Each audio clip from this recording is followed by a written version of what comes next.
बन जाओ ताकि तुम्हारी मीठी मीठी बात से मेरे बाप को बड़ी खुशी होगी। बेटे को लोग कहते हैं आँखों का नूर है, आँखों का नूर है लुत्फ जिंदगी का तो दिल का सुरूर है, दिल का सुरूर है। घर में उसी के दम से है हर समत रोशनी, हर समत रोशनी। नाजा है उस पे बाप तो माँ को गुरूर है, माँ को गुरूर है। अलबत्ता शर्त ये है कि बेटा हो होनहार, माइल है नेकियों पे बुराई से दूर है, बुराई से दूर है। हाथ उठाइए कौन का बच्चा मदरसे में, अपना बच्चा स्कूल में इंशाअल्लाह। खैर आप जगह पर नहीं है, जनाजा पढ़ाने ही वाले हम। दूसरा पैगाम आपकी खिदमत में आ रहा है नालायक लड़के के हवाले से। किसी को देखिएगा 6 उंगली होती है, वो करता क्या है, उस उंगली को, उस हाथ को हमेशा जेब में रखता है ताकि कोई देखे नहीं, छुपाता रहता है। जिस आदमी के हाथ में 6 उंगली होगी वो उसको छुपाता फिरेगा, उसको काट भी नहीं सकता और उसको दिखाता भी नहीं है।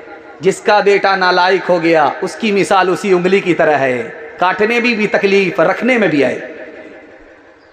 इसको सामने रखिए, मैं आपके सामने 3 मिनट का पैगाम आपकी खिदमत में रखने के लिए जा रहा हूं। दुआ करता हूं कबूलियत की घड़ी है, आसमान पर खुदा आ चुका है।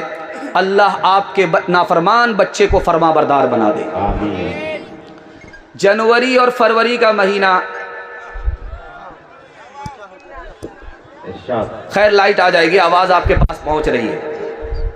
रमजान के महीने में बच्चा तरबूज खा रहा है, 12 साल का लड़का, 15 साल का लड़का तरबूज खा रहा। पूछने वाले ने कहा कि शर्म नहीं आती, मुसलमान हो, तरबूज खाते हो? तो कहा कि मुझे आज तक रमजान शाबान मालूम ही नहीं है, मैं तो जनवरी फरवरी जानता हूं, रमजान शाबान जानता ही नहीं है। दादा मस्जिद में आए, पोता मस्जिद के दरवाजे पर खड़ा हो गया, नमाज नहीं पढ़ी। इमाम साहब ने कहा कि बेटे बात क्या है कि तुम्हारे दादा ने आकर के नमाज पढ़ी, तुमने नमाज नहीं पढ़ी? उस बच्चे का जवाब सुनिए, उसने कहा मुझे तो खुदा के बारे ही में शक है, मैं क्या नमाज पढ़ूं? दादा से कहा गया तुम इसके ईमान की हिफाजत करो, इसके पास तो ईमान ही नहीं है।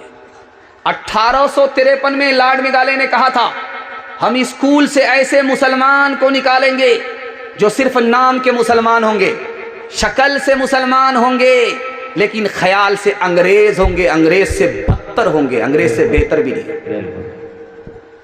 तीसरे नमूने को आप ध्यान से सुनिएगा। बाप अपने दोस्त से कह रहा है कि मेरा बाप, बेटा कह रहा है मेरा बाप एक दरख्त के नीचे बैठ करके मेरे लिए दुआ की तब मैं पैदा हुआ, काश के वो दरख्त पता चल जाता कहाँ है, मैं वहां जाता, अपने बाप के लिए बद्दुआ करता कि किसी तरह ये बुढ़वा हलाक हो जाए, जल्ले तू जलाल तू इस बला को टाल। बेटा बीमार है, बाप अल्लाह से कह रहा अगर मेरा बेटा ठीक हो गया तो जो भैंस भाग गई है उसको हम सदका कर दें। तो बेटा खड़ा खड़ा सुन रहा था। बेटा बोला अब्बा जो भैंस भाग गई है अगर वापिस आ जाएगी तब तो फंस जाइएगा, बल्कि आप इस तरह कहिए जो भैंस मर गई है अगर वो दोबारा जिंदा हो गई तो राह खुदा में सदका कर। खुश तो है हम भी जवानों की तरक्की से मगर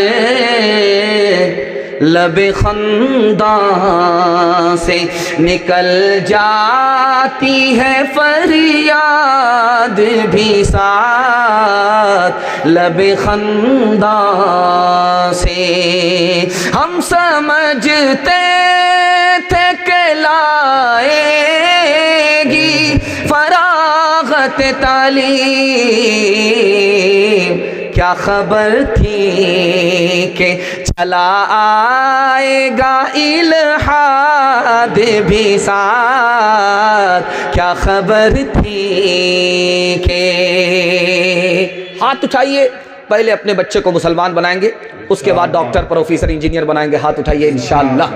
अल्लाह आपके बच्चे को सूरत और सीरत दोनों के एतबार से मुसलमान बनाए। तीसरा पैगाम आपकी खिदमत में तेजी के साथ आ रहा है। बेटा नाफरमान बाद में बनता है, पहले गुनहगार बाप होता है। इस पैगाम को तीसरे नमूने में सुनिएगा, जल्दी से निकल जाएगा, तेजी के साथ निकल जाएगा। जानते हैं क्या? उसके घर में बच्चा है, बैठा हुआ, नमाज का टाइम हो गया, तो लोग कहते हैं कि बेटा नमाज पढ़ो, बड़ा होगा खुद ब खुद पढ़ेगा। ये इतना खतरनाक जुमला है कि बच्चा बचपन में नमाजी बनता ही नहीं, उसकी आदत बचपन में बनती नहीं, जवानी में आता नहीं। देखिए खतरनाक जुमला कितना बड़ा है, माँ बाप की जबान से निकला, भी छोटा है छोड़ दो, बड़ा होगा खुद ब खुद पढ़ेगा। तो इस माँ बाप के जुमले ने बेटे को बेनमाजी बना दिया। माँ बाप से पूछिए बेटा कैसा है, तो कहते हैं कि थोड़ा सा बेदीन हो गया है, थोड़ा थोड़ा। इसका मतलब यही हुआ थोड़ी सी जान गई है, ज्यादा जान नहीं गई है। जब जान निकल गई तो क्या बचा, जब ईमान ही नहीं है तो क्या बचा। तीसरे नमूने पर बहुत ध्यान रखिएगा। बेटा बाप के जनाजे के पास रो रहा है, इमाम साहब परेशान, अरे 5 मिनट के लिए सब्र करो, बाद में रोते रहना, पहले नमाज तो पढ़ाने दो। वो बेटा बोला इमाम साहब पहले ये तो पूछो कि मैं किस पर रो रहा हूं, मैं अपने आप पर रो रहा हूं या बाप के जनाजे पर रो रहा हूं? मैं बाप के जनाजे पर कम रो रहा हूं, अपने ऊपर ज्यादा रो रहा हूं। इस बाप ने मुझको दुनिया की हर तालीम दी, लेकिन दीन की इतनी तालीम नहीं दी कि बाप के जनाजे को बेटा नमाजे जनाजा पढ़ा सके। एक मिसाल, आखिरी पैगाम खत्म कर रहा हूं। हजरत उमर की अदालत में बाप भी एक तरफ, बेटा भी एक तरफ। बाप का दावा है कि वो नाफरमान, बेटा का दावा है कि बाप नाफरमान। हजरत उमर की अदालत में साबित क्या हुआ, आपको सुनकर के हैरत होगी, पैर के नीचे से जमीन निकल जाए। हजरत उमर की अदालत में साबित हुआ कि बाप भी नाफरमान, बेटा भी नाफरमान, लेकिन बेटे से पहले बाप नाफरमान पैदा तो किया, लेकिन दीन की तालीम से अपने बच्चे को महरूम रखा। डीजे का डांस चल रहा था, हाथ उठा करके आप लोग वादा कीजिए नया साल बनाएंगे, हाथ उठाइए इंशाअल्लाह। खैर माशाअल्लाह, ये तक बस जितने भी बूढ़े हैं वही लोग हाथ उठाए, और ये तय है कि ये लोग मनाने वाले नहीं हैं। खैर अल्लाह जज़ाए खैर दे आपको। मैं भी आपकी जगह होता, सवाल अचानक होता, मैं भी फंस जाता। घबराने की बात नहीं है, चलता रहेगा दायां बायां। लेकिन जरा ध्यान से रखिएगा, डीजे का डांस चल रहा था। एक आदमी बीच से बोला वाह रे लड़की क्या डांस किया। बगल का आदमी बोला वो लड़की नहीं है लड़का। तो ये कहता सॉरी मैडम, गलती हो गई। तो आदमी बोलता मैं मैडम नहीं हूं, मैं उसी लड़के का बाप। कर सका तो क्यों रहा, अब कर क्यों पछताए। बोए पेड़ बबूल का, अमुआ कहाँ से पाए। है बुराई जहर काले नाग का, है बुराई जहर काले नाग का, है बुराई एक तो दाग का। है बुराई जहर काले नाग का, है बुराई एक तो दाग का। जो गिरेगा उसमें वो जाएगा जल, तेरे कामों के मिलेंगे तुझको फल। आज जो कुछ बोया है काटेगा कल, तेरे कामों के मिलेंगे तुझको फल। चौथा पैगाम ये पूरे जलसे का खुलासा है। मौजू के हवाले से आपके सामने बड़ा खूबसूरत पैगाम जल्दी एक झटके में आ रहा है। 3 चीज के साथ नरमी मत कीजिएगा, नाफरमान निकल जाएंगे। बच्चे के साथ नरमी करेंगे बराबर नाफरमान निकल जाएंगे। औरत के साथ बराबर नरमी करेंगे, हमेशा नरमी करेंगे, सख्ती की जगह भी सख्ती नहीं करेंगे, हमेशा नरमी करेंगे, औरत नाफरमान निकल जाएगी। गुलाम के साथ, नौकर के साथ, घोड़े के साथ बराबर नरमी करेंगे, नाफरमान निकल जाएगी। इसलिए नरमी की जगह नरमी करनी है, सख्ती की जगह सख्ती करनी है।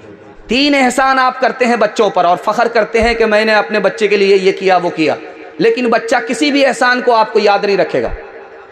अच्छा खाना खिला रहे हैं, सोचने बड़ा अच्छा काम कर रहे हैं, बच्चा भूल जाएगा, याद नहीं रखेगा। अच्छा कपड़ा पहना रहे हैं, बच्चा भूल जाएगा, याद नहीं रखेगा। अच्छा मकान बना करके आपने दिया है, जब उसका दौर आएगा तो आपके मकान को मजार समझ करके उजाड़ करके फेंक देगा, उसके डिमांड पर नहीं आएगा।